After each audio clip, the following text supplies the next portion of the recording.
عید کے دن کلیجہ پھٹتا ہے.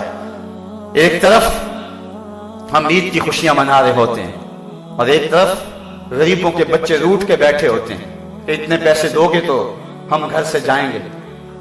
بچے تو بچے ہوتے ہیں اور تو کھیلنے کو چاند بھی مانگ لیتے ہیں. وہ مجھے واقعہ نہیں بھولتا اس کرد کا جس نے اپنے مزدور باپ سے کانچ کی چوڑیاں مانگی تھی اور باپ نے اس کو چوڑیاں مہیا نہ کر سکا تو اگلے دن اخبار میں تصویر چھپی کہ وہ پھندے سے جھول گئی اور وہ معصوم 7 سال کی بچی وہ خودکشی کر گئی. وہ کانچ کی چوڑیاں لے کر نہ دے سکا. خودکشی بڑی بری بات ہے لیکن اس پہلو پہ غور کرو کہ اس کا باپ اس کی ننھی سی آرزو پوری نہ کر سکا. اس کی ماں کا کلیجہ کتنا پھٹتا ہوگا کہ نہیں ہوگا.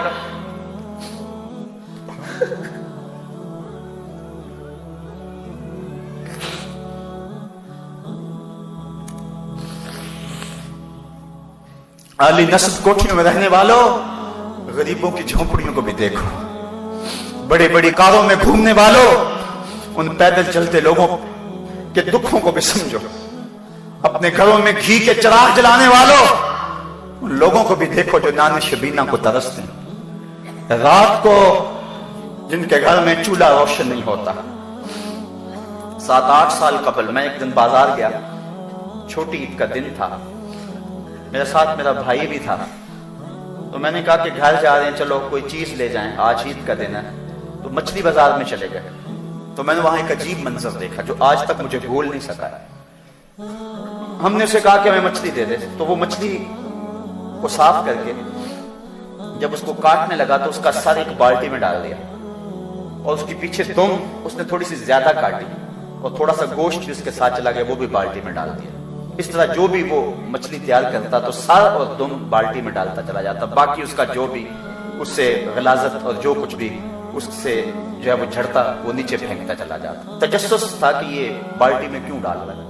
خیر تھوڑی دیر کے بعد میں نے دیکھا کہ ایک نوجوان آیا پیچھے سے. اس نے اس کو 10 روپے دیے اور اس نے اس بالٹی میں ہاتھ ڈالا اور چند مچھلی کے سر اور چند اس کی دمبے نکال کر کے ایک شاپر میں ڈال کے اس کو دے دی.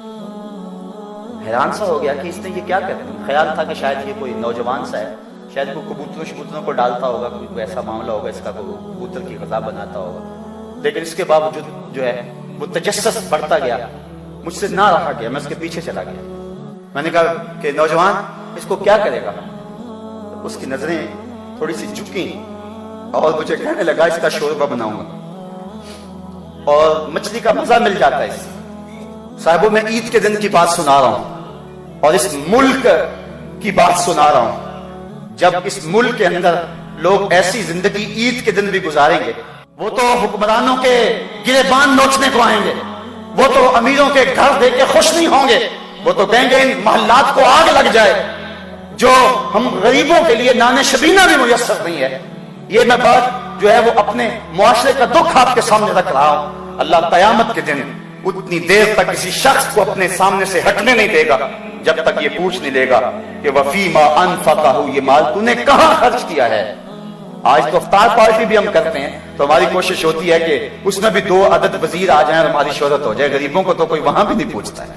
ولیمہ ہوتا ہے تو اس وقت بھی ہم فہرست بناتے ہیں تو کہتے ہیں ان لوگوں کو بلائیں کہ جن کی وجہ سے ہمارے گھر کی زینت بنے اور کہیں فلاں فلاں لوگ آئے ہوئے ہیں. کبھی غریبوں کو بھی خیال کیا. حکمران تو وہ تھے لوگوں کی دہلیز پہ امن دینے والے, لوگوں کی چوکھٹ پہ جو ہیں وہ نور بانٹنے والے. اور تمہیں میں حضرت عمر کی کہانی سناؤں. حضرت عمر جن کو تخت حکومت پہ بیٹھتے تھے اور ان کا تخت کو سونے زبرجد کا نہیں تھا, مسجد نبوی کی چٹائی تھی اور سارا دن وہاں بیٹھ کے لوگوں کی باتیں سنتے. اور جب رات کے اندھیرے گہرے ہوتے عمر بھیس بدل کے مدینے کی گلیوں کا گشت کرتے.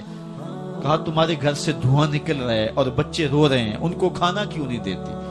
کہنے لگی عمر کی جان کو رو رہی. عمر کے پاؤں تلے سے زمین نکل گئی. کہا کیا ہوا. کہا 3 دن سے ہمارے ہاں کھانے کے لیے کچھ نہیں ہے.